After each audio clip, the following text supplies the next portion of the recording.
I'm standing here with Tom Baugh, who is a free stater who's just moved to New Hampshire, but you may not know Tom Baugh as the author of Starving the Monkeys.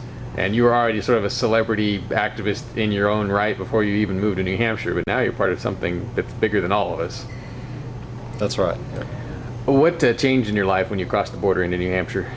It was like I know this sounds weird, but it was like a weight off my shoulders. Of course, you got to drive to New York and Massachusetts to get here. So, there's a big contrast there, at least, from what you know about those various states. But it was like a feeling of coming home. Now that you're here, what do you envision as being the type of activism that you're going to do? What's your goal? Well, I'm going to try to do as much as I can to support the goals of what people are trying to do here, and to try to get a little more visibility out in the rest of the country, using what fan base I have, as it may be, to try to get more awareness with the Free State Project. And also, I've been involved in a lot of self-sufficiency projects, and so I would like to expand that here and see what other people are doing with self-sufficiency and try to blend in what I'm bringing to the mix with what they're already doing. You just got here 3 days ago, you said. That's right. What are your first impressions of the state exactly? It's pretty much what I'd expected, what I'd come across when I came here back in March of this year to talk at the Liberty Forum. And I was pretty impressed by the attitudes of people here in the state, and specifically the Free State Project people. And so it's been kind of a learning process for the last 6 months, and finally I just decided, okay, I'm going to bite the bullet and make the move.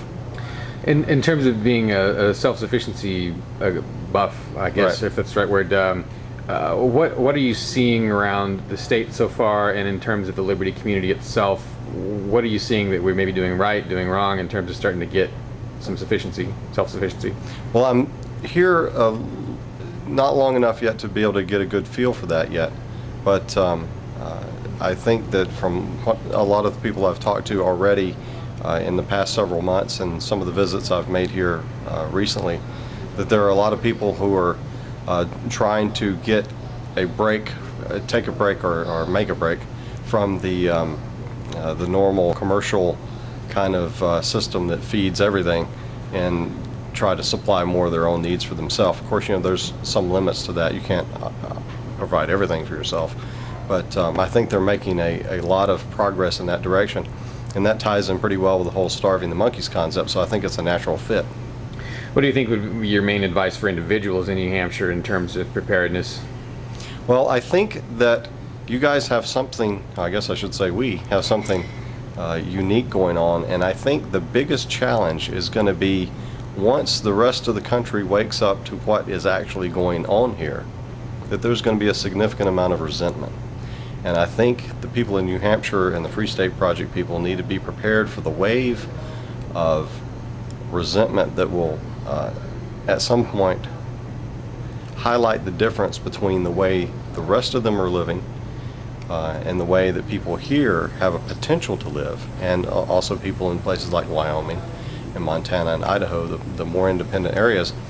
I think there's an underestimation of the amount of jealousy and desire to exert a control over people who are trying to do something different. I think that's been underestimated. I guess I've seen just glimmers of that on rare occasions where, for instance, like an authoritarian publicist or something like that will come out and gripe about the fact that New Hampshire opted out of Real ID or something like that. But it's really been very mild. Most people in the country right now seem to admire New Hampshire. Of course, they've almost all got the right, at least, to move here if they want to.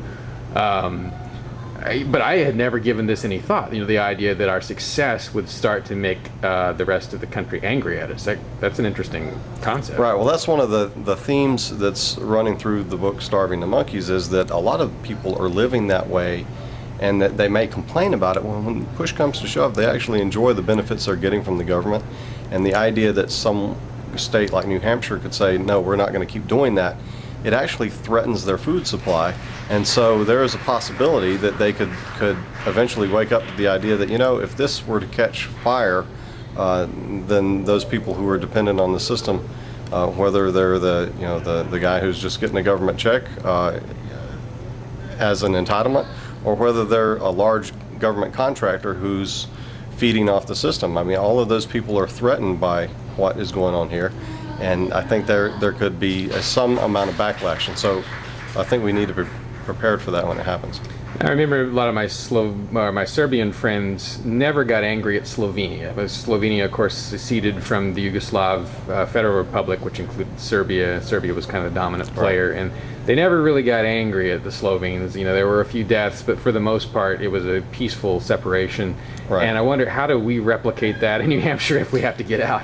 I'm not sure, and I think that we need to support any state that wants to secede. For example, one of my themes is that I think that Georgia, where I'm leaving from, should secede to form a theocracy. And even though to libertarian people the idea of a theocracy seems sort of backwards, the important thing is that would represent the values of those people more than what they have now, which is a centralized federal government that doesn't respond to their needs. So,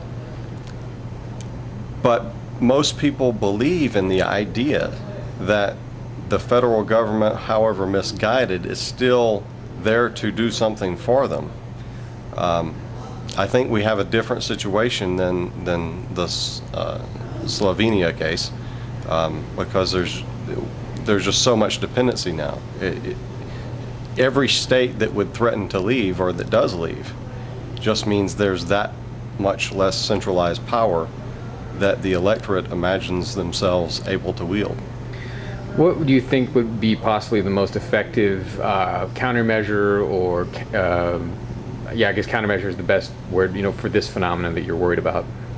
I'm not sure there is one. I think it's just something that has been, for lack of a better term, bred into the populace as a whole. So many people expect the government to do so many things for them. So many people expect to wield indirect power over their fellow man. For example, people will complain about the school system, yet that same school system allows them to indoctrinate children to be good little people and do what they're told.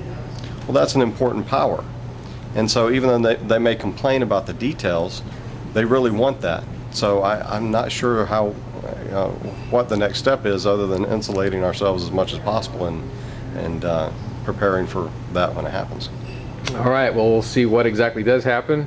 And again, I really appreciate your time, Tom. Well, thank you so much. We're a little bit safer with you here, and you're a little bit safer here, hopefully. That's right. And thanks for having me. Welcome home. Thank you.